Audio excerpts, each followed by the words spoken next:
condescending, tone deaf, arrogant.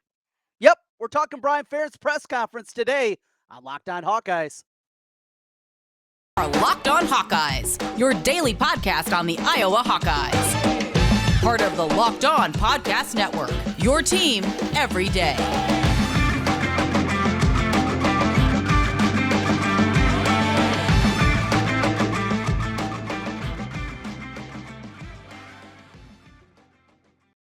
Hey, welcome in. I'm Trent Condon, and this is the Locked On Hawkeyes podcast. Thanks for making Locked On Hawkeyes your first listen every day. Available wherever you get podcasts, and you can also watch us on YouTube. Make sure you hit that subscribe button while you're there. Helps us get in front of more Hawkeye fans. Well, today, as we get ready for the start of spring practice, or the final spring practice, if you will, in the open scrimmage that'll be happening in Kinnick Stadium on Saturday, there should be excitement. We should be excited. We should be talking about this team and breaking things down. But once again, they pedal out Baby Huey. Brian Ferentz goes to the podium and again puts his foot in his mouth. We will break that down. We will talk about all the ridiculous things, the absolute short-sightedness of the comments from Iowa's offensive coordinator, as the guy that is standing at third base and thinks he's hit a triple, he does it once again. Let's get into it here. And in a day where you wondered how this was going to be, today we hear from Brian Ferentz for the first time since his contract was changed, since the stipulation was put in place, a minimum of 25 points per game, a race to 300 this year in the regular season for him to maintain his status and get the money back that he gave back. He's still making $750,000 a year to run the second worst offense in all of college football, as he did a season ago. Didn't give any of that money back, though he should have, with that awful performance. Yet here we are. And after all of that, you thought, all right, this is a guy maybe that's going to swallow his pride a little bit. Maybe perhaps we're going to hear a little bit of reflection, an opening of the mind. It was none of that. Brian Ferentz takes all the bad qualities of Kirk Ferentz and none of the good qualities. The toughness, the arrogance, the short-sightedness, it's all there. I don't understand how this press conference comes today. Brian Ferentz knew today that there were going to be difficult questions, that there were going to be questions about how inept he has been as an offensive coordinator. There's no way to point to anything in a positive direction. You look at what they are as a team. And Brian Ferentz always goes back to, I'm just trying to help this team win football games. You know how you can help them win? Be better at your job. Because nothing that he has shown in 6 years as the offensive coordinator shows you that he is competent at doing it. Yes, the team has won games. Yes, they went to the Big Ten championship game 2 years ago.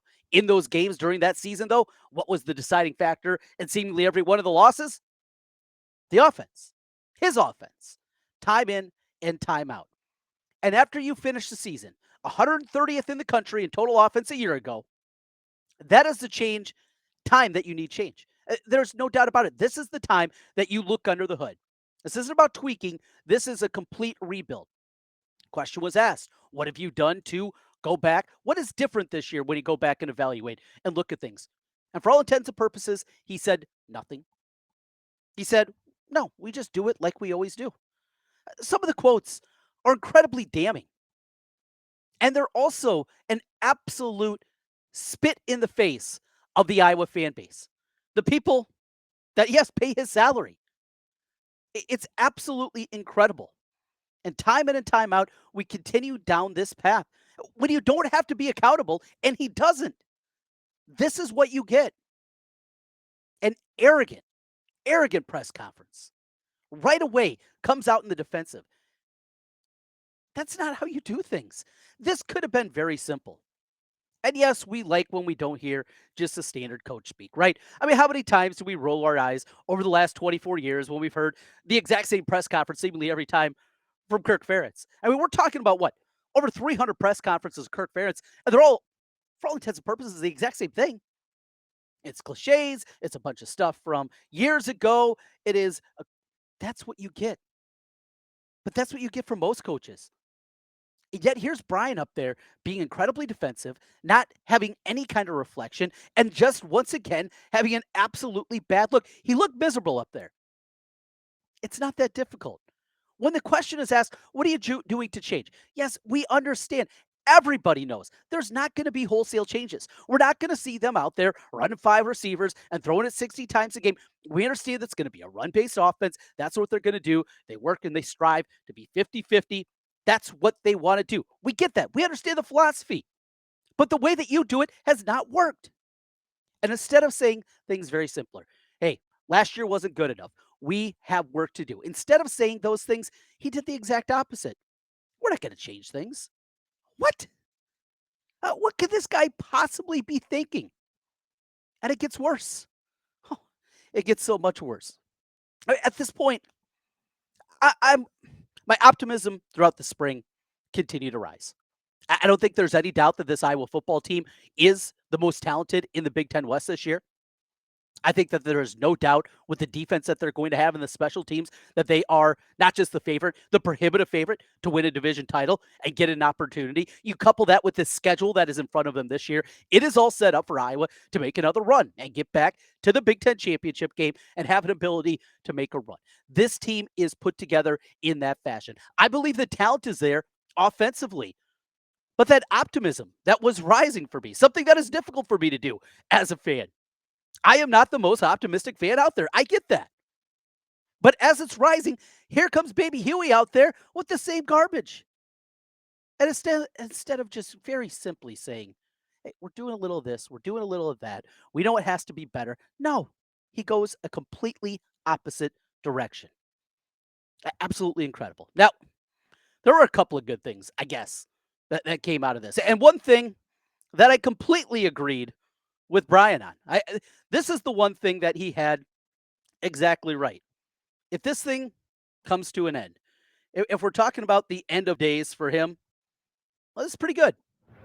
If this is my last year being the offensive coordinator at Iowa football, I'm at peace with that. And if we're being, I'll be at peace with that too if this is your last year. Brian, right there with you. If this is it for you, I am right there. I'm going to be at peace with that. And this fan base is going to be at peace with that.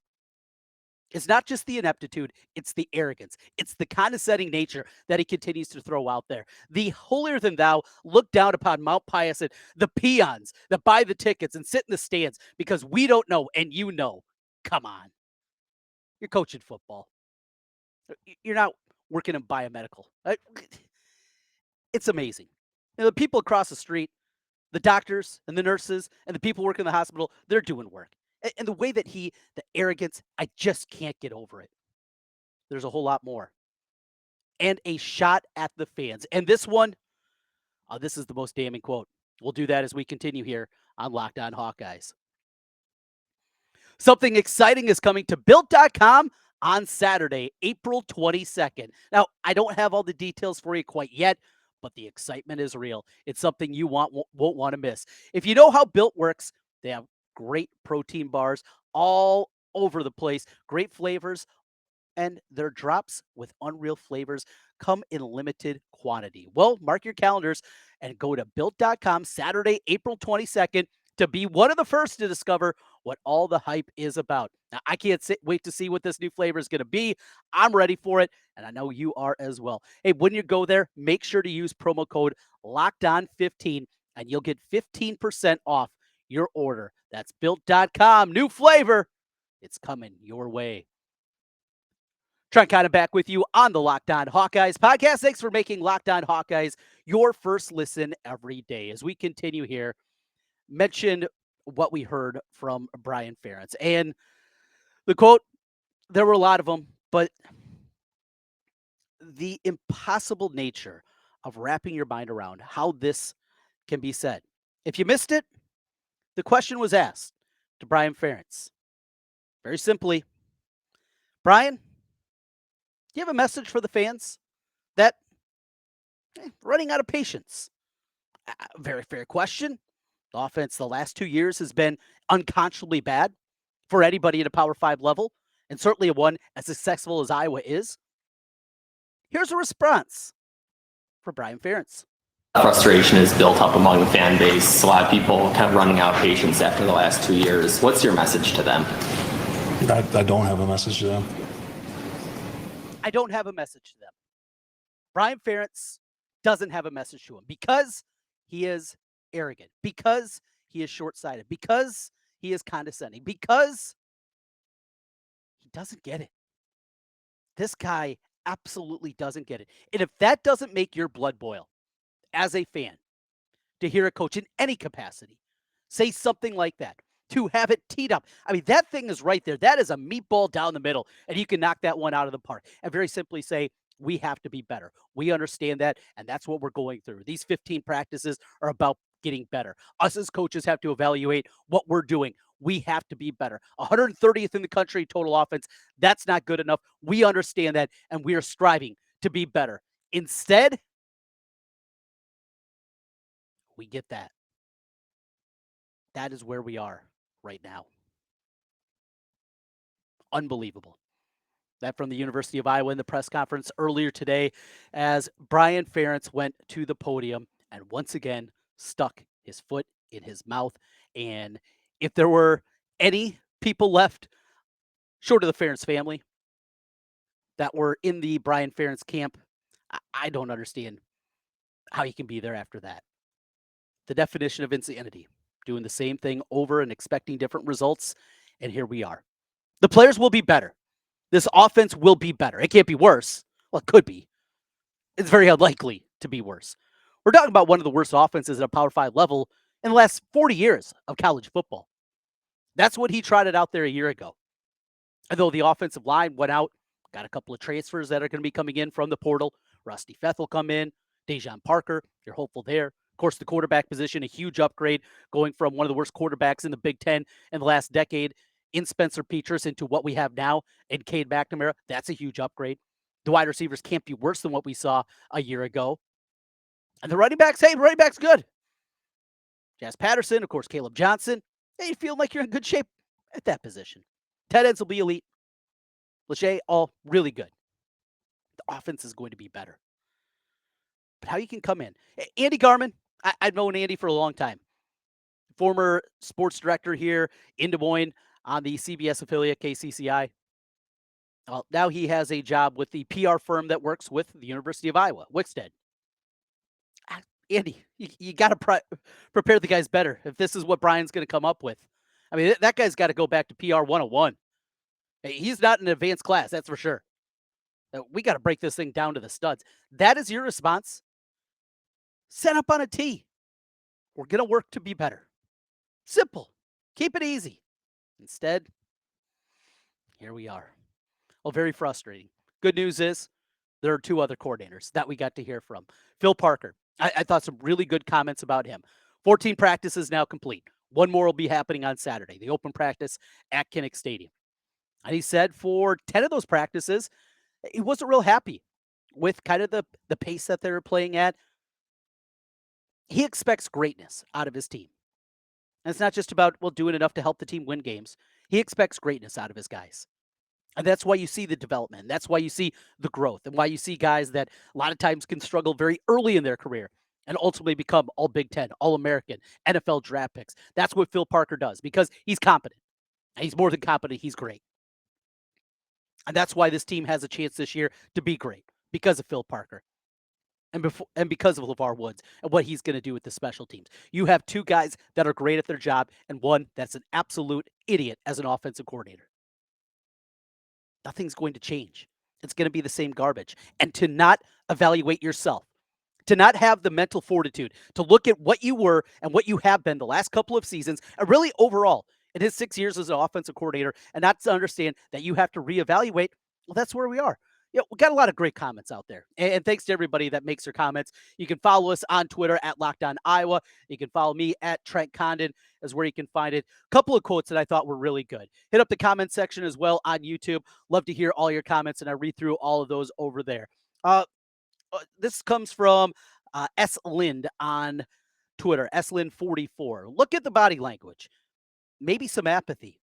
A lack of being held accountable with very low hurdles to meet. That's what it is. You set the bar low, well, you don't have to jump all the way over it, right? You're going out there and doing the high jump, and you got to set at 2 feet, well, you can get over 2 feet. And you're not going to jump 6. You can get over the bar. They set the bar incredibly low this year, and yes, he will get there. What else we got here? A couple others. I really like this one. This is from GP in Tennessee.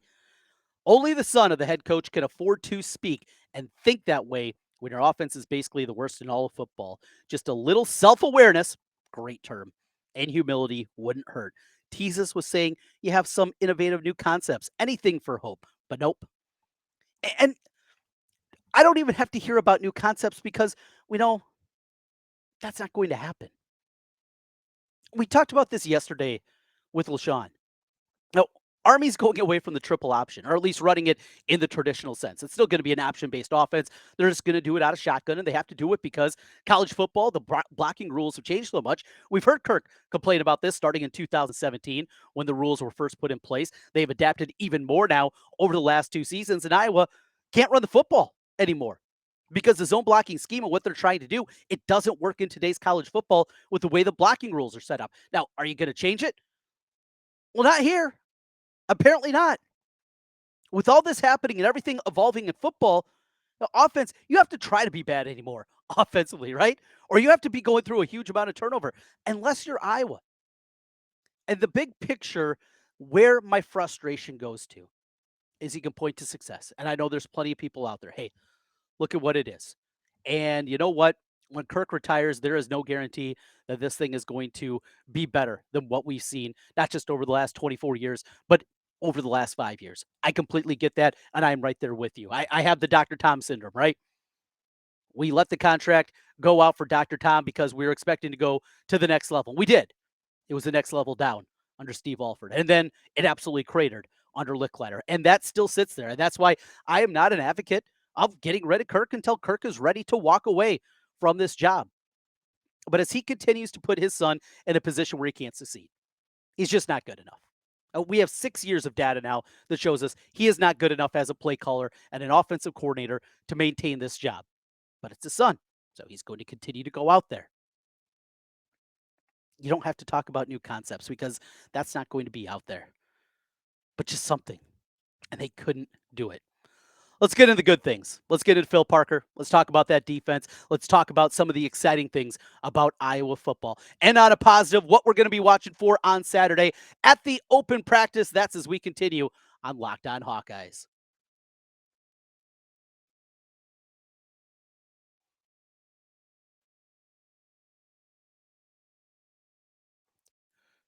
Today's episode of the Locked On Hawkeyes podcast is brought to you by Locked On's NFL Mock. The mock draft special is here, and it's bigger than ever. Follow along all 32 teams' first pick in a 6-episode ultimate mock draft experience only Locked On can deliver. All episodes are available now on Locked On NFL Draft on YouTube and wherever you get podcasts. Got a little bit there for you on Sam Laporta.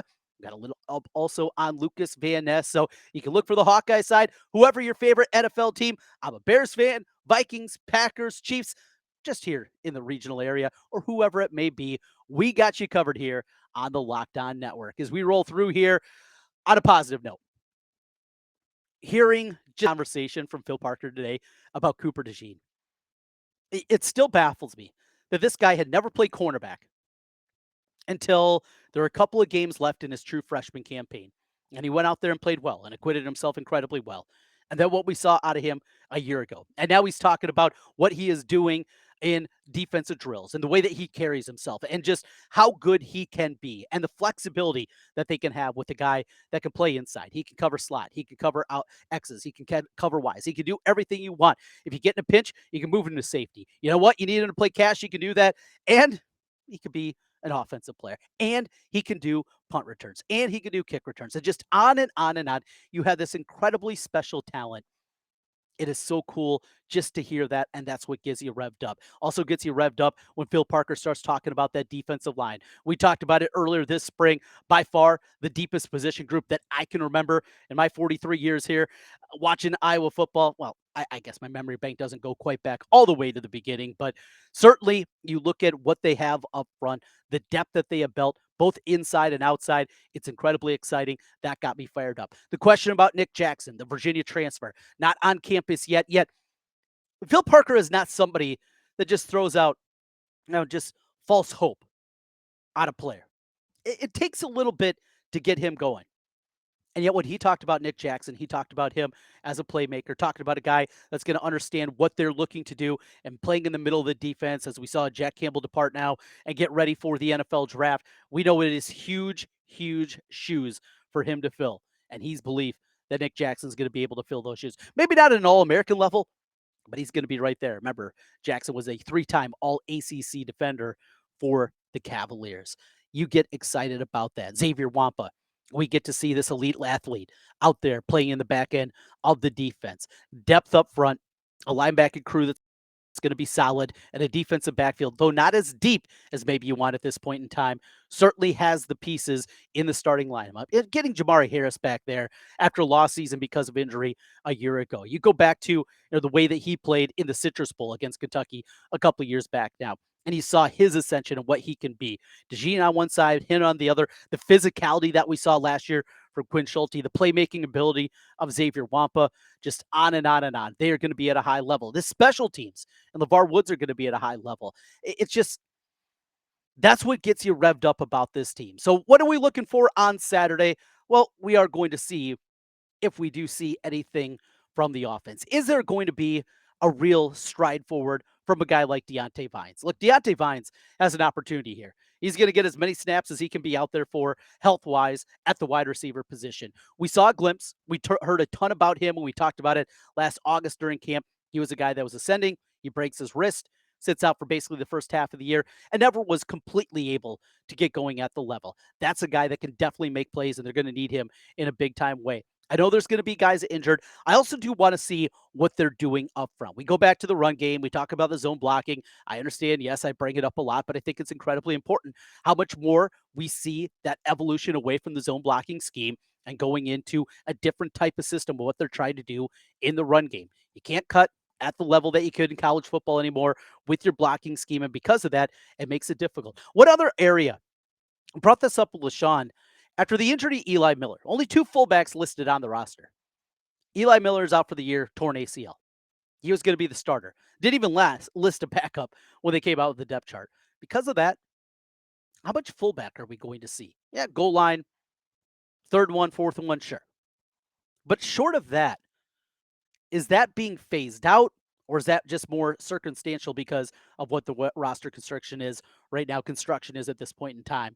That's another thing that I'll be keeping my eye on. Hey, it's Iowa football. We'll get to see the black and gold out there on the field at Kinnick Stadium. That is always a good thing. And looking forward to Saturday. We got right away for you everydayers. We will be with you right away in your feed on Monday morning with the latest Locked On Hawkeyes and what we see over the weekend at Kinnick Stadium. As always, thanks for making Locked On Hawkeyes your first listen every day. I'm Trent Condon. Thanks for joining me. Little cathartic getting all that out, but here we are. Let's have a good weekend. We'll talk to you again on Monday. Go Hawks.